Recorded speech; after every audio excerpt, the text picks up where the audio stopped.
स्वागत है साथियों आप सभी लोगों का हमारे इस वीडियो में, जहां हम नित्य ही श्री रामचरितमानस जी के माध्यम से उन सूत्रों को लेकर के आप लोगों के बीच में उपस्थित होते हैं। साथियों, आज हम सभी लोग निरंतर एक लंबी यात्रा के अंतर्गत वंदना प्रकरण के अंतर्गत बाबा के द्वारा मानस के श्लोकों की हम लोगों ने भावपूर्वक वंदना करी और उसके भाव को समझा। अब आइए साथियों, आज जो है वंदना प्रकरण के अंतर्गत ही जब हम सभी लोग आगे की ओर बढ़ते हैं तो आगे प्रयागराज की भूमि पे ऋषियों की मिलन होता है, संगम होता है, जहाँ सभी लोग माघ मेले में आते हैं और आने के बाद जो है महर्षि भरद्वाज जी के आश्रम के पास भरद्वाज जी याज्ञवल्क्य आदि ऋषियों से जो है अपने कुछ प्रश्न रखते हैं। तो साथियों, वहाँ जो प्रश्न रखते हैं वो हम सभी लोगों के लिए महत्वपूर्ण प्रश्न है कि क्या पूछते हैं। तो प्रश्न आप सभी लोग जानते हैं और प्रश्न यही था कि राम कौन पूछो प्रभु तो ही। हे प्रभु, राम कौन है आप ये हमें बताइए। तो साथियों, यहाँ राम के बारे में बाबा ने बताया है कि राम कौन है, राम को समझने के लिए। पर उससे पूर्व जो है ना, चूँकि हम कक्षा में ज्ञान की दृष्टि से भी थोड़ा सा जो है ना, हम अध्ययन की दृष्टि से पढ़ भी रहे हैं और बहुत गंभीरता से एक एक चीज़ एक एक तथ्यों को समझ भी रहे हैं। तो जो राम को समझना है ना, तो दोनों ही तरह से हमें व्यवहारिक, आध्यात्मिक, उसके वैज्ञानिक कारण सभी चीज़ों को हमें समझना होगा। और राम से पूर्व यह जानना होगा कि राम ब्रह्म है, और ब्रह्म है तो ब्रह्म का स्वरूप क्या होता है। क्या ब्रह्म निराकार होता है अथवा साकार होता है? क्या ब्रह्म को इन आंखों से देखा जा सकता है अथवा केवल अनुभव की वस्तु है? और अनुभव में भी क्या इंद्रियां हमारी उस जो है परम तत्व का अनुभव कर सकती हैं? क्या नेत्र हमारे अनुभव कर सकते हैं? हमारा हृदय, हमारे अंतःकरण क्या उसका अनुभव कर सकते हैं? ये ऐसे तमाम प्रश्न हम लोगों के जीवन में आकर के खड़े हो जाते हैं। और यदि है वह, तो वो विराट ब्रह्म क्यों कहलाता है?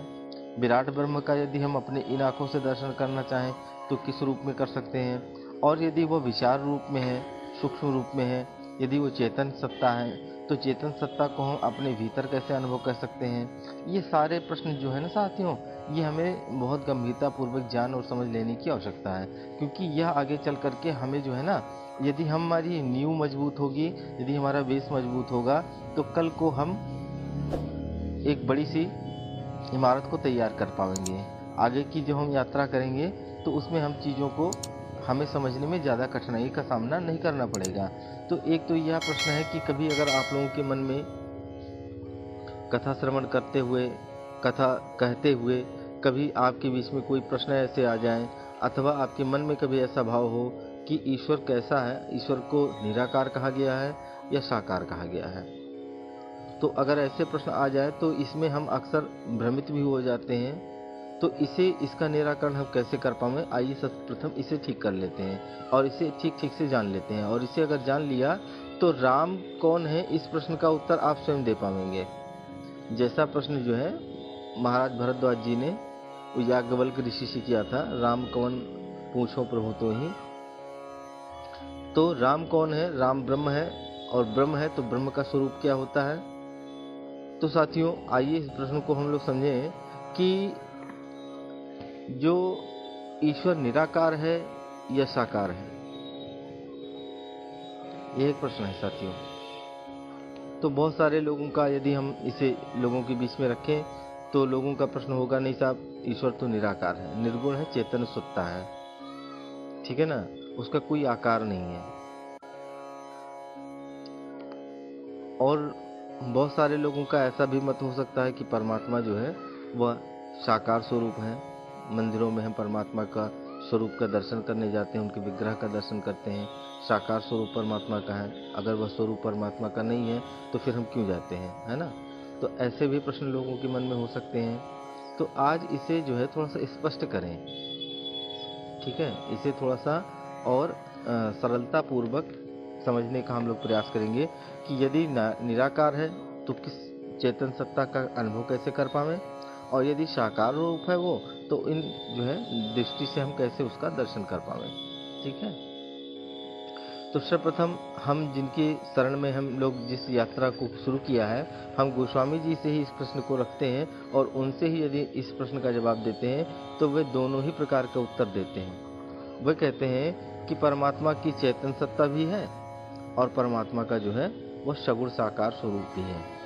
और बाबा कहते हैं कि मैंने दोनों ही सत्ता का और दोनों ही स्वरूप के दर्शन भली बात किए हैं, और मैंने दर्शन किया है, अनुभव किया है, तब मैंने इसे मानस के अंदर अंकित किया है। तो बाबा कहते हैं कि अगर हम परमात्मा के उस जो है चैतन्य सत्ता को, निर्गुण निराकार स्वरूप को यदि हम जानना चाहें, तो कहते हैं कि एक बड़ा तरीका यह है कि आप उसे अपने जीवन के अंदर स्वतः आप अनुभव कर सकते हैं। कैसे?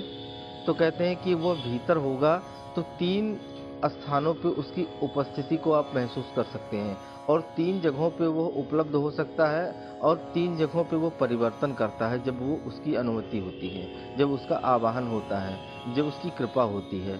और इन तीनों स्थानों पे यदि भीतर के उन तीनों स्थानों पे यदि आपको साफ सुथरी जगह दिख रही है, तो आप कह सकते हैं कि हम उसका अनुभव कर पा रहे हैं। आइए इसे और सरल करते हैं, थोड़ा सा और आसानी से इसे सरल समझने का प्रयास करेंगे। तो विचार सत्ता के रूप में परमात्मा को जो है चैतन्य का रूप माना गया है। एक तो वह परमात्मा है, तो कहते हैं कि यदि हमारे विचार क्षेत्र में, यदि हमारे जो भाव क्षेत्र हैं, हमारे विचार क्षेत्र हैं, यदि इन दोनों जगहों पे अगर आपको दिव्यता का अनुभव हो रहा है, हमारे भावना कैसी हैं, जो बिल्कुल पवित्र हैं, भाव क्षेत्र हमारा जो है वो है, यदि हमारे विचार वो उच्च शिखर पे जा कर के रुकते हैं, यदि ब्रह्म विचार है हमारे अंदर संसार की लोलुपताओं के विचार नहीं आते, हमारे अंदर वो जगत की बातें नहीं आती, हमारे विचार जो है वो हमेशा जो है ना, वह जगदीश के चिंतन में, उनके स्मरण में, उनके चिंतन में यदि हमारे विचार या मस्तिष्क हमारा उनके स्मरण में, उनके ध्यान में यदि मग्न रहता है, तो आप कह सकते हैं कि वह चैतन्य सत्ता के रूप में हम लोगों के विचार के अंदर प्रविष्ट है। दूसरा, यदि भाव क्षेत्र में, भाव क्षेत्र का बहुत बड़ा प्रभाव है साहब, भावनाओं का बहुत बड़ा क्षेत्र है। अगर भावनाएं हमारी पवित्र हो जाती हैं और भाव हमारे शुद्ध हो जाते हैं और भाव हमारा इतना निर्मल हो जाता है कि हम जो है ना भावना की दृष्टि से सब में परमात्मा के दर्शन करने लग जाते हैं और सबको अपना मानने लगते हैं, और अपने में सबको हम जो है अपने से इतर नहीं मानते हैं, तो भी कहते हैं कि जब हमारे भावनाओं का विस्तार होता है तो वह परमात्मा का दूसरा स्थान है हमारे भावना वाले क्षेत्र में। पहला है विचार वाले क्षेत्र में, दूसरा है भावना वाले क्षेत्र में, और तीसरा है कि जब वो हमारे आचरण में आ जाता है, जिसको हम व्यवहार में कहते हैं। ये तीनों जगह परिलक्षित होते हैं परमात्मा, विचार में, भावनाओं में और हमारे आचरण में, हमारे आचरण और व्यवहार में। यदि ये तीनों जगह परमात्मा जो है का अंश आप महसूस करते हैं, तो आप परमात्मा का अनुभव कर सकते हैं। और परमात्मा जब भी वह चेतन स्वरूप परमात्मा जब भी आपके भीतर या व्यक्ति के भीतर जितने मात्रा में उस परम सत्ता के आप उसकी कृपा पात्र व्यक्ति को आप मान सकते हैं, जिनके अंदर ये तीनों चीजें आप देखने को मिले, उनकी विचार जो है ना वह संसार की बातें नहीं करेंगे, वह जगत की बातें नहीं करेंगे, वह जगदीश की बातें करेंगे। भाव क्षेत्र उनका इतना निर्मल होगा कि जो भी उनके समक्ष आ जाता है, वो कैसा भी व्यक्ति हो, वो स्त्री हो, पुरुष हो, किसी भी वर्ण का हो, किसी भी जाति का हो, किसी भी संप्रदाय का हो, ठीक है, वो सभी को अपना बनाने के लिए तैयार हो जाते हैं। जिनके कर्म, जिनका आचरण, जिनका कर्म इतना पवित्र हो जाता है, तो उन स्थिति में हम और आप इस बात को कह सकते हैं कि व्यक्ति के अंदर उस परम सत्ता की उस दिव्यता का जो है कुछ अंश इसके अंदर प्रकट हो चुका है। यह तो उसके व्यवहारिक कारण है। और बाबा भी कहते हैं कि वो है कैसा।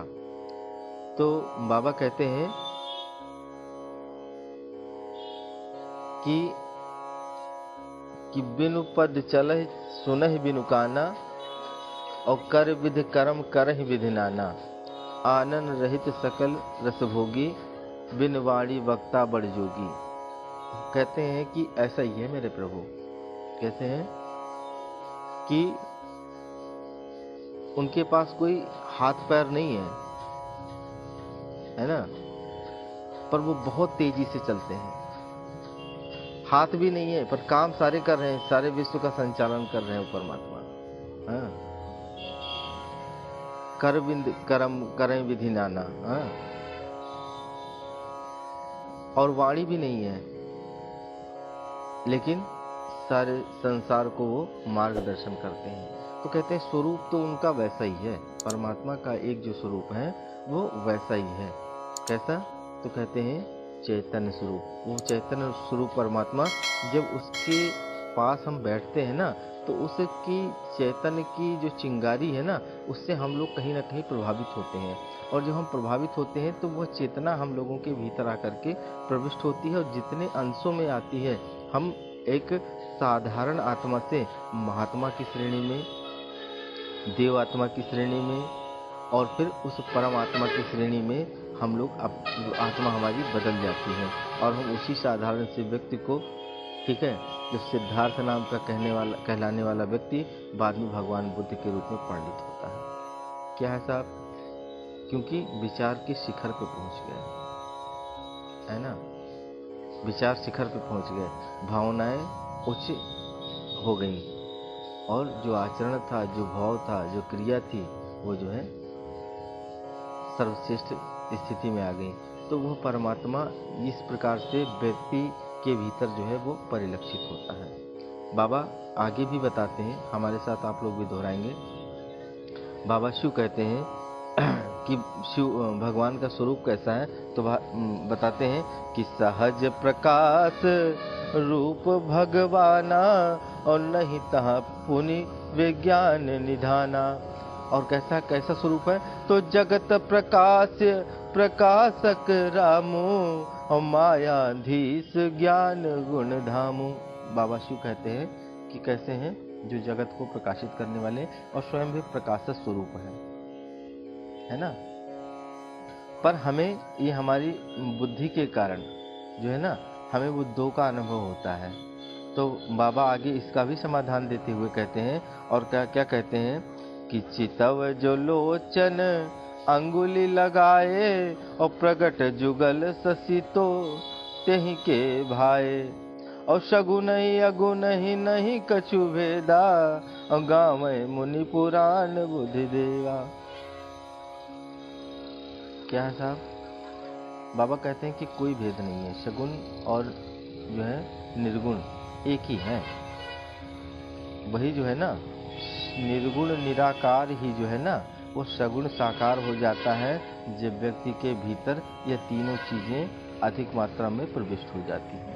उसी को हम महात्मा कहने लग जाते हैं, उसी को हम संत कहने लग जाते हैं, उसी को हम महापुरुष कहने लग जाते हैं, जितने अंशों में वह दिव्य चेतना उस व्यक्ति के अंदर भीतर से लबालब आ जाती है।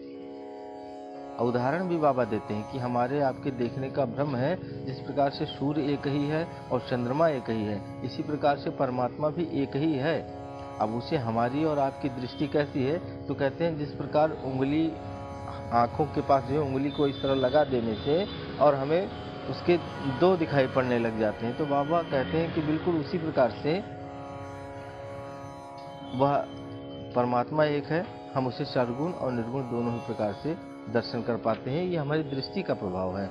अगर हमारी दृष्टि जितनी अधिक मात्रा में पवित्र, पावन, निर्मल हो जाती है, हम उसे जो है, अगर हमारी दृष्टि भीतर से निर्मल हो गई तो हम अपने भीतर और जो है परमात्मा के दर्शन कर पाएंगे। और यदि नहीं उतनी पवित्र हो पाती है साथियों, तो हम बाहर भी देख सकते हैं, पर बाहर भी देखने के लिए भीतर का साफ होना बहुत अनिवार्य है। और अगर हम बाहर अगर प्रकाश हो गया तो बाहर भी आपको सारे अंधकार मिट जाएंगे, आपको बाहर सब कुछ दिखाई पड़ने लग जाएगा। तो वो कहते हैं कि परमात्मा का यदि चैतन्य स्वरूप और बाह्य स्वरूप और प्रकट स्वरूप और जो है साकार स्वरूप अगर परमात्मा का देखना है, तो कहते हैं कि इस जड़ चेतन में जितनी समूल सृष्टि है ना, ये परमात्मा का ही एक स्वरूप ही तो है ना, इसके अतिरिक्त है क्या? परमात्मा का ही स्वरूप है, आप इसे भी देख सकते हैं। पर कहते हैं कि इसे भी देखने के लिए जो है ना, वो दिव्य दृष्टि होनी चाहिए। कहते हैं कि कुरुक्षेत्र के मैदान में जो है ना, वो भगवान ने अपना विराट स्वरूप धारण किया, लेकिन उस विराट स्वरूप को कुछ ही लोगों ने देख पाया। एक तो वो संजय जो थे वो देख रहे थे, और दूसरा अर्जुन को भी भगवान ने जो है ना, दिव्यम ददाति ते चक्षुम, भगवान ने अर्जुन को अपना वह विराट स्वरूप दिखाने के लिए जो है ना, वो दिव्य चक्षुएं दी थी। इन चमड़ी की आंखों से साहब जो है हम अनुभव नहीं कर पाएंगे, तो दिव्य चक्षु परमात्मा ने उन्हें दिया। और आगे बाबा कहते हैं कि माता कौशल्या को भी जो है ना, मैंने अपने मुखमंडल में, माता कौशल्या को मैंने इस संपूर्ण सृष्टि का दर्शन करवाया था। क्या भाव से? कि यह संपूर्ण सृष्टि हम में है और हम इस संपूर्ण सृष्टि में हैं, बहुत सारे लोगों को। और भाव यही था, अर्जुन को भी इस बात को दिखाने के लिए जो है ना, बाबा ने भगवान ने अपना विराट स्वरूप दिखाया था कि अर्जुन आप भ्रमित ना हो, आप यह ना सोचें यह सृष्टि ही मुझ में है और मैं इस सृष्टि के कण कण में हूँ, मुझसे इतर कुछ भी नहीं है। और यही बात बाबा जो है भगवान श्री राम माता कौशल्या को दिखाते हैं अपने मुखमंडल पे। आप लोग भी हमारे साथ दोहा को स्मरण करेंगे कि देखलावा राम ही निज अद्भुत रूप अखंड, और रोम रोम प्रति लागे कोटि कोटि ब्रह्मांड। क्या क्या दिखाया साहब? कि अनगित रवि शशि शिव चतुरानन, बहुगिर सरित सिंधु महिकानन, काल कर्म गुण ज्ञान सुभाऊ, और सुई देखा जो सुना न काऊ।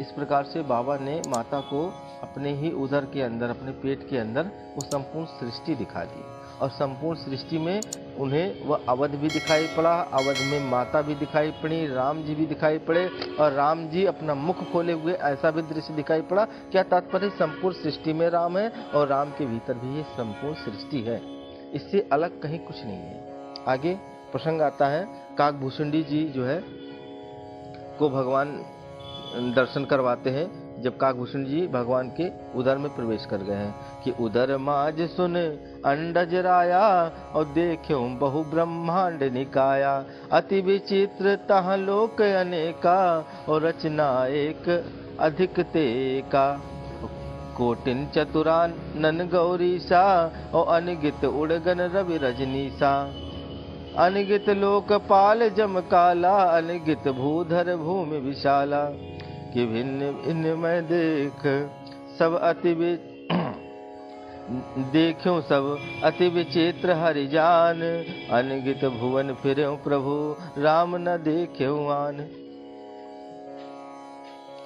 बाबा क्या कहते हैं, श्री काकभूषण जी का बताते हैं कि मैंने उसी के अंदर अनेकों सूर्य, अनेकों चंद्रमा, अनेकों ब्रह्मांड, अनेकों सूर्य, मैंने समस्त सृष्टि के एक लोक नहीं अनेक अनेक ब्रह्मांड को मैंने देख लिया भगवान के उदर में प्रवेश करके।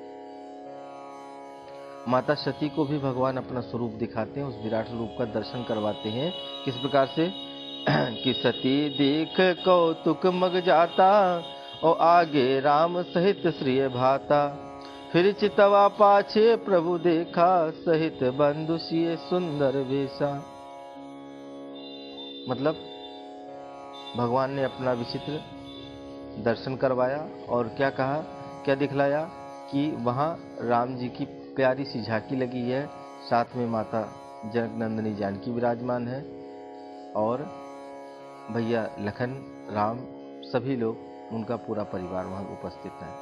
साथियों, ये सारी बातें, ये सारे जो है उदाहरण आप लोगों के बीच में सिर्फ इस बात को पुष्टि करने के लिए, इस बात को, इस तथ्य को बतलाने के लिए कि दोनों ही तरह से परमात्मा को हम देख सकते हैं। और ऐसा बाबा हम लोगों को मार्गदर्शन करते हैं श्री रामचरितमानस जी के माध्यम से कि परमात्मा का एक स्वरूप निर्गुण निराकार भी है और दूसरा स्वरूप सगुण साकार भी है। हम कितने मात्रा में अपने भीतर के अंतःकरण को पवित्र, अपनी बुद्धि को, इन नेत्रों को कितना निर्मल कर पाते हैं कि हम कण कण में उस परमात्मा के दर्शन कर पाएं। यदि ऐसा है तो हम बाहर भी परमात्मा को देख सकते हैं, और अगर निर्मल कर लेते हैं तो हम अपने भीतर भी प्रतिक्षण परमात्मा के दर्शन कर लेते हैं। तो साथियों, अभी हम जो है ना, चूँकि बहुत गंभीरता से एक श्लोकों को हम लोग समझ रहे हैं, एक चौपाइयों को, तो इस बात का जान लेना बहुत ही अनिवार्य है कि परमात्मा का कैसा स्वरूप है, निर्गुण है अथवा सगुण है। तो दोनों ही तरह से परमात्मा को हम कह सकते हैं। तो साथियों, आज का विषय काफ़ी थोड़ा लंबा भी हो गया, तो अपनी वाणी को यहीं विराम। आगे हम सभी लोग आगे अनेक ग्रंथों का भी सहारा लेंगे, उसमें भी हम देखेंगे कि भगवान के स्वरूप का क्या दर्शन करवाते हैं अन्य ग्रंथों में, और इसके बाद फिर हम आगे की यात्रा करेंगे। तब तक के लिए आप सभी को खूब खूब मंगल कामना। पुनः प्रणाम।